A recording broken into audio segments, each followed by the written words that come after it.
¿Cómo están? Bienvenidos a nuevamente esta coproducción de la Universidad Católica de Santa Fe y la Arquidiócesis de Santa Fe de la Veracruz. Esta semana invitamos a la licenciada Ana Luisa Nata, ella es decana de la Facultad de Psicología, para charlar sobre el tema de burnout o el síndrome de cabeza quemada, tal como se conoce. En esta entrevista ella nos explica en qué consiste este síndrome y sobre todo a quiénes afecta en una sociedad en la que hay muchos factores estresores y el laboral es uno de ellos. También estuvimos charlando con el licenciado Diego Smidalter, él es docente de la Facultad de Kinesiología y suma un aspecto más a este debate contándonos sobre la incidencia sobre el cuerpo, sobre la espalda, el agotamiento físico y la necesidad de una atención integral de las personas frente a situaciones de estrés laboral. Presentados los temas, vamos a las notas.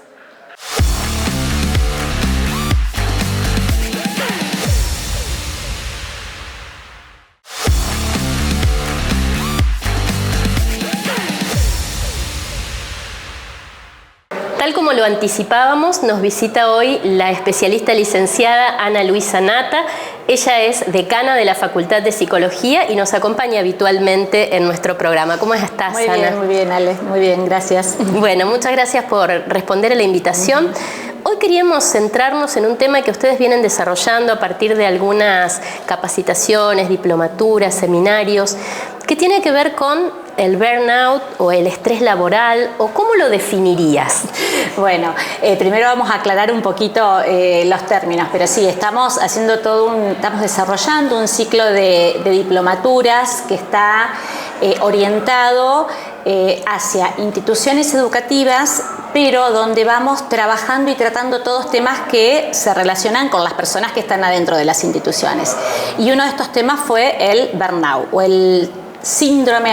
A mí no me gusta mucho decirle síndrome, pero es el cuadro que habitualmente se lo llama como tener la cabeza quemada. Esa es la traducción nuestra. Y este tener la cabeza quemada habla de un estrés laboral, pero es un estrés laboral que es crónico. No es un estrés laboral donde uno luego de parar, encontrar herramientas para sobreponerse o para afrontar, continúa su vida, sino que es algo que se termina transformando en un cuadro crónico. Por eso es el síndrome de tener la cabeza quemada.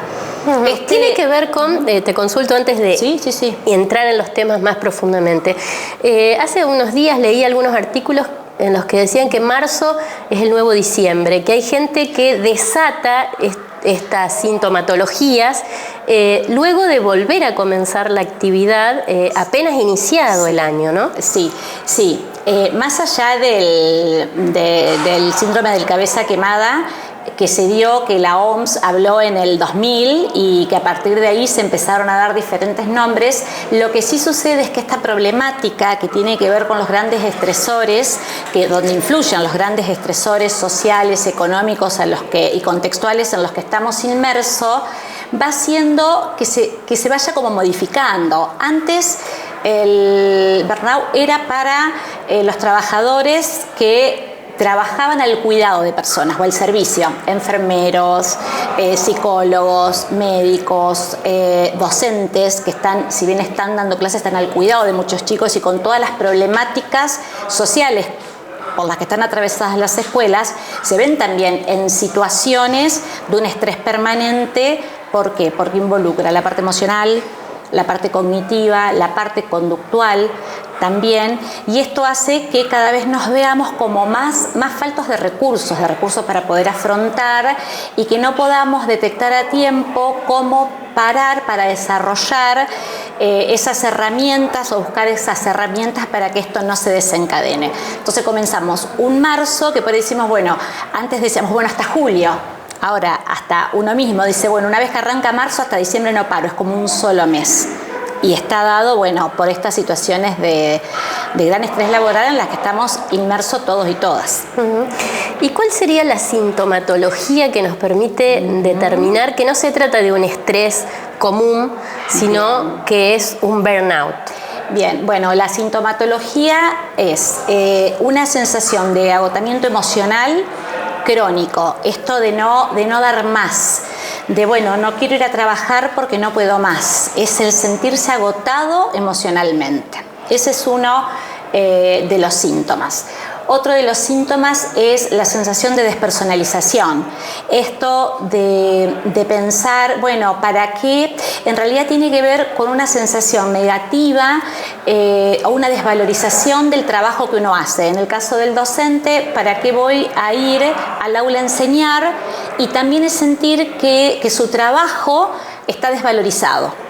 O en el caso, si tomamos los psicólogos, por ejemplo, es decir, ¿para qué voy a ir a ver a este paciente? Y aparte mi profesión está desvalorizada. Entonces genera como esa sensación donde ¿para qué voy a hacer esto si en realidad no tiene ningún tipo de valor? Y después está esta sensación de desgaste permanente que tiene que ver con que lo que yo hago no sirve para nada. Esa es un poco las tres manifestaciones y que se da, como dijimos, en un estado como crónico, no es que tiene un periodo, por ahí podemos tener días donde estamos más cansados, más agotados, donde podemos tener estas sensaciones, pero esto es cuando ya estamos hablando de un tiempo prolongado y comienza a afectar las ganas de venir a trabajar, en el caso de las instituciones educativas el ausentismo de los docentes, y aparecen también un montón de síntomas físicos, dolor de cabeza, descompostura, malestar, esa sensación de opresión, o puede ser acá en el pecho, como si fuese angustia, o en la espalda, o en distintas partes del cuerpo. Y esto tiene que ver con que no lo podemos hablar, no lo podemos verbalizar, no podemos decir lo que nos pasa o no sabemos con qué palabras. Sí, tiene que ver con eso y también tiene que ver con, pensaba en la pregunta que me hacías esto de cuando comenzamos marzo, con la poca conciencia que hay del autocuidado y con la falta de apoyo social que tenemos en los distintos lugares donde trabajamos. Entonces, cuando uno tiene el apoyo social, donde yo puedo compartir con mi par, sea docente, sea psicólogo o en la universidad misma, vos sabés que me está pasando esto, vos sabés que a mí también, o no, mira, yo frente a esto lo resuelvo de tal manera, eso ayuda.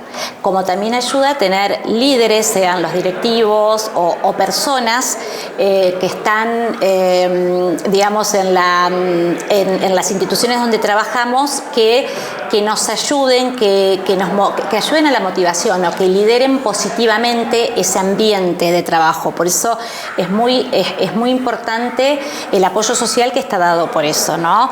Por el par, también poder conversarlo a nivel familiar, a nivel de pareja o con amigos, y también poder tener espacios para hacer cosas que nos generen placer. Esto que los psicólogos decimos muchas veces, bueno, algo que despierte nuestro deseo, o esto de buscar el deseo.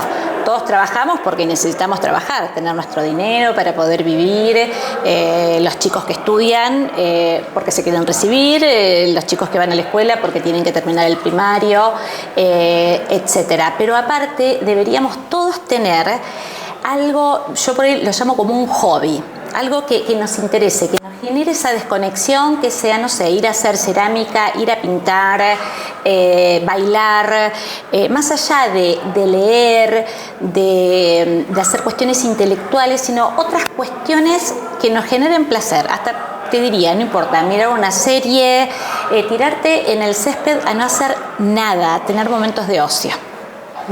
Bien, yo pensaba cuando vos lo hablabas que a veces decimos los niños manifiestan esto que les está pasando en las escuelas, los adultos quizás en los lugares de trabajo, cuando también se combinan una serie de factores que tienen no solo que ver con el ámbito laboral, sino con la vida, las crisis económicas, sociales, familiares. Exactamente, está toda esta combinación, porque aparte no solo están, esto no solo se da en el adulto a cargo, sino que también se da muchas veces en los niños, y sabemos que los niños y los adolescentes están totalmente atravesados por todo lo que podríamos llamar por los factores psicosociales. Entonces también es verdad que hay toda una generación de niños muy exigidos, o sea, es ir a la escuela y aparte tienen que hacer inglés, danza, esto, lo otro, cumplir con, digamos, con un montón de cosas que los padres le ponemos a los chicos, también por la falta de tiempo y por la falta de conciencia que hay respecto de los momentos de ocio, esto de aburrirte. Sabemos que la creatividad viene cuando nos aburrimos, ahí nacen cosas nuevas. Ana, yendo específicamente a las capacitaciones que ustedes propusieron desde la universidad, apuntaron a algunos sectores. ¿Por qué eligieron estos sectores específicamente para trabajar este tema del burnout y qué respuesta tuvieron de parte de este público objetivo? Bueno, nosotros en realidad en la facultad siempre trabajamos desde la demanda. Ya nos venían pidiendo que pudiésemos trabajar toda una serie de temas que tuviesen que ver con la salud mental y las instituciones educativas. Entonces comenzamos con una diplomatura que se llama Aulas Emocionalmente Inteligentes. Esto del burnout ahora va a ser una diplomatura, fue un seminario y ahora va a ser una diplomatura en torno a la salud mental del docente y cómo lograr estrategias, no solo para detectarlo, sino para poder afrontar esto. Tenemos una serie de diplomaturas que apuntan sobre todo a esto, a cómo entender a los adolescentes, cómo conocer de leyes también, las leyes de protección a las infancias y a las adolescencias, sobre todo mirando en el autocuidado y en la protección de este público en particular docente. Te iba a decir justamente que el año pasado habíamos estado charlando sobre esta necesidad de cuidar a los que cuidan y un poco pensaba, ¿no?, qué importante es trabajar para lograr aulas emocionalmente inteligentes con los docentes que son los que logran también crear ese clima. Totalmente, totalmente. Y aparte yo sí considero que los docentes pospandemia han quedado muy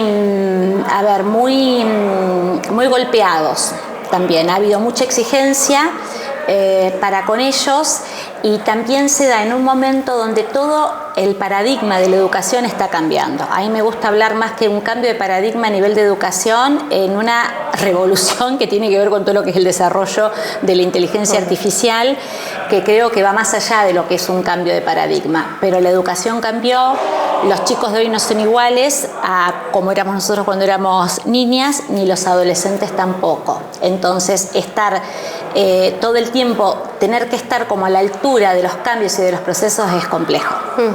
Ana, bueno, podríamos seguir charlando del tema mucho tiempo. Quedamos a la espera de todas estas nuevas propuestas que vayan surgiendo y muchas gracias por tu tiempo. Por favor, un gusto.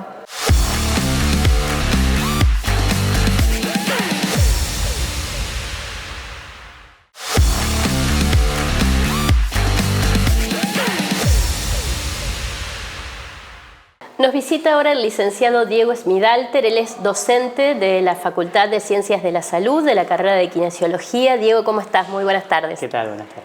Bueno, un gusto recibirte.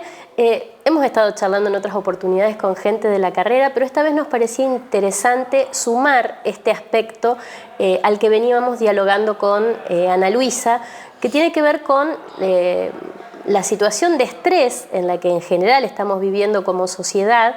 ¿Y de qué manera se manifiesta o cuáles son esos síntomas que van viendo, en este caso ustedes, los kinesiólogos, cuando llegan a la consulta los adultos, los jóvenes, porque hay distintos grupos que van llegando necesitando esa ayuda? Totalmente.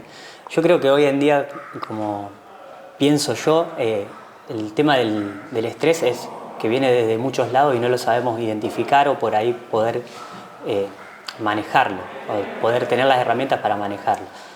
Entonces, por ahí a la consulta nuestra nos llega una cervicalgia que no tenemos la manera de encontrar por dónde vienen, creemos que es un músculo, bueno, se va la contractura y al otro día vuelve o a la semana vuelve con la misma contractura, o son pacientes que con lumbalgias, por ejemplo, lumbalgias que son eternas, que hablamos de lumbalgias crónicas, y por ahí, para relacionarlo con esto del estrés, tenemos otros síntomas también que podemos llegar, o signos, que nos pueden llegar a llamar la atención a la hora de pensar en este burnout que estamos hablando.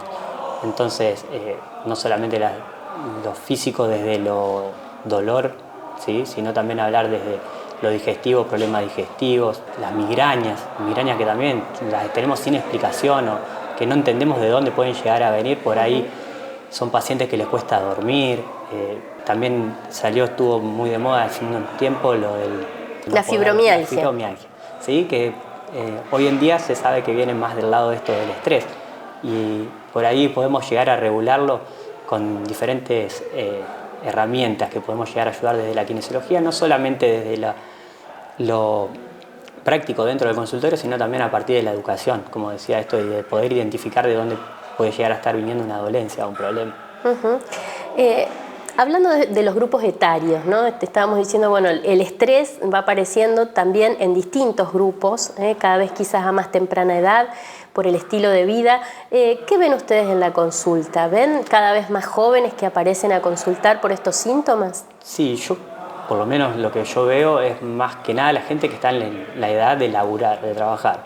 ¿Sí? En la edad, no tanto en los chicos por ahí que están cursando o que están en la parte de educación, desde la parte de alumnos, sino más bien de la parte de docente, en la parte laboral, con los tiempos que nos corren, con el hecho de la parte económica, que hoy en día está tan difícil también, entonces empieza a sumar y son estresores más que se empiezan a sumar. ¿Sí?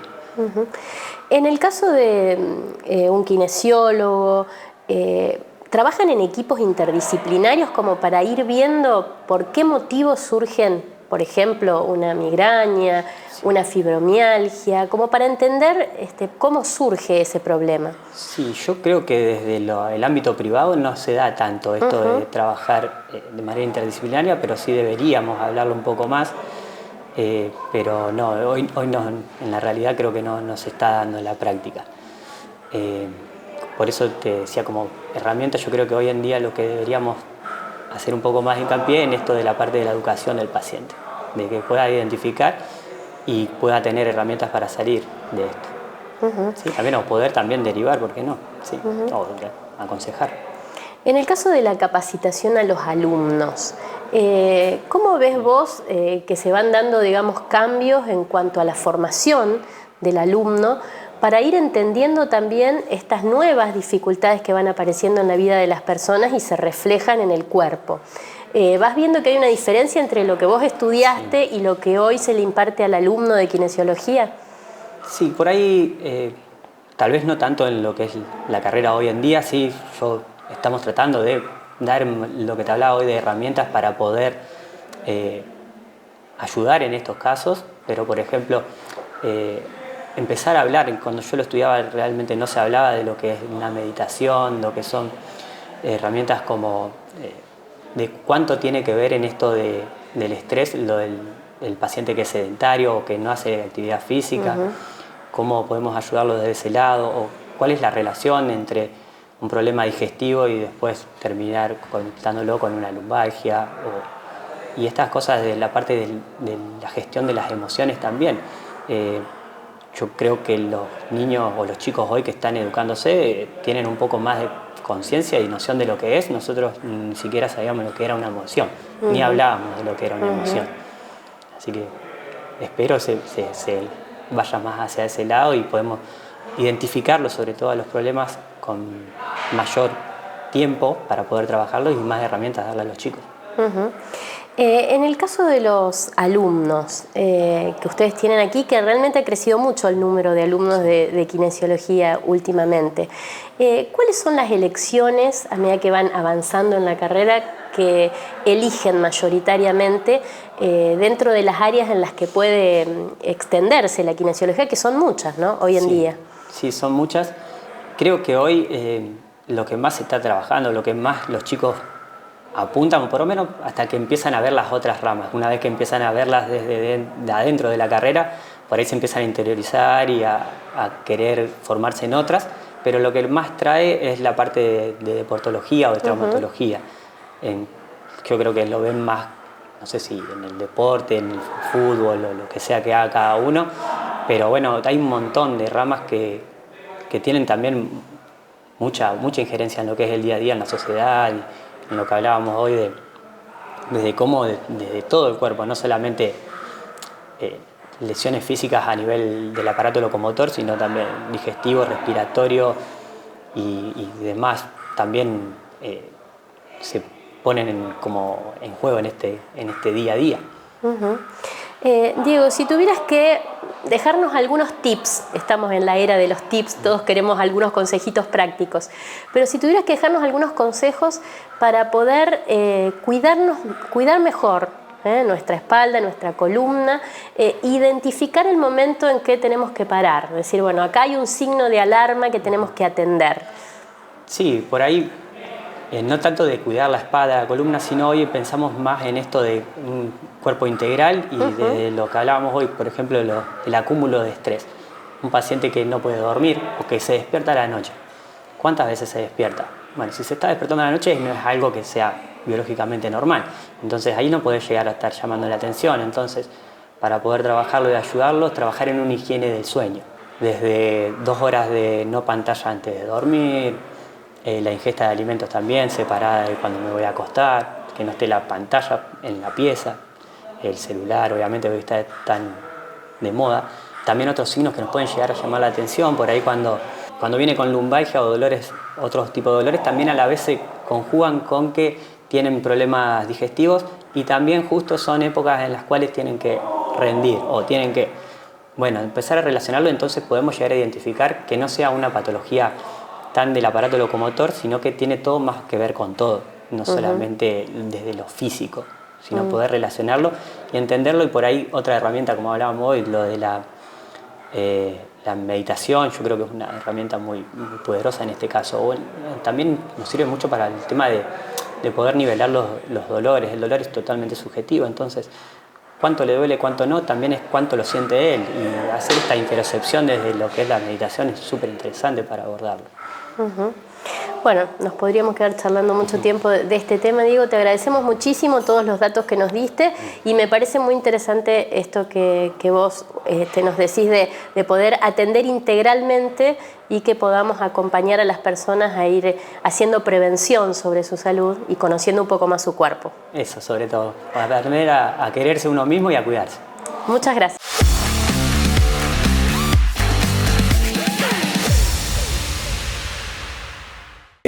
Yo pienso que Dios siempre busca para cada uno de nosotros el mejor momento para llamarnos.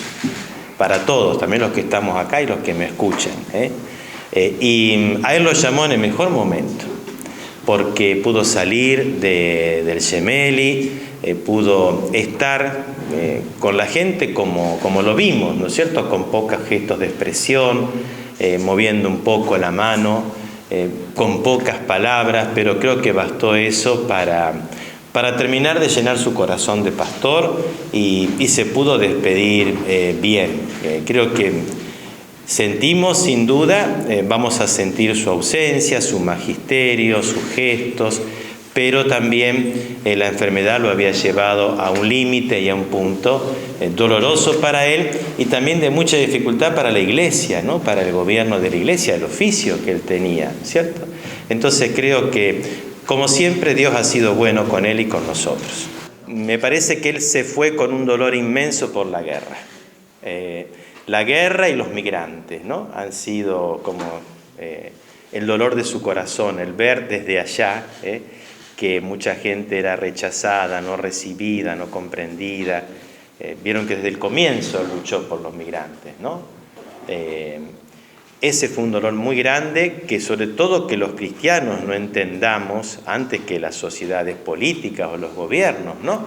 Que los cristianos no entendamos que tenemos que recibir a los hermanos que están en dificultad primero. Y después la guerra, esta guerra larga, ¿no? de Ucrania y después también en Israel, en Tierra Santa, en Gaza.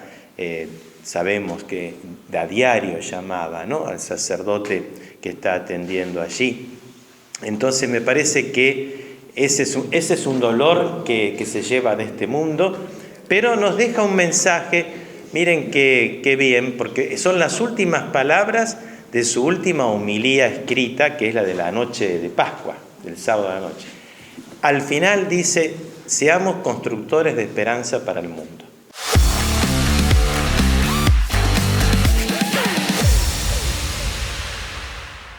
Llegamos así al final de nuestro programa, hoy con sala llena acá en la librería Presbítero Leyen Decker, porque se ha sumado gente al equipo de producción de nuestro programa nuevamente, alumnos de la carrera de comunicación del tercer año. Virginia, Tina y Salvador, bienvenidos a nuestro programa y bueno, ojalá sea para ir mejorando todas estas propuestas que compartimos semana a semana. También agradecemos a Nicolás, que hoy está en cámaras. Hemos llegado entonces al final. Queremos agradecer también a Déjalo Ser, que todas las semanas nos brinda los looks para que ustedes vayan viendo toda la temporada otoño-invierno y todas las posibilidades que tienen en su local allí en Ricardo Aldao 1515. Agradecemos al Bar El Santo y los cafecitos con los que nos invita para la producción y para nuestros invitados. Y los esperamos como siempre la próxima semana. Pueden seguir nuestras producciones en el canal de YouTube UCCF TV. Muchas gracias por acompañarnos. Buena semana.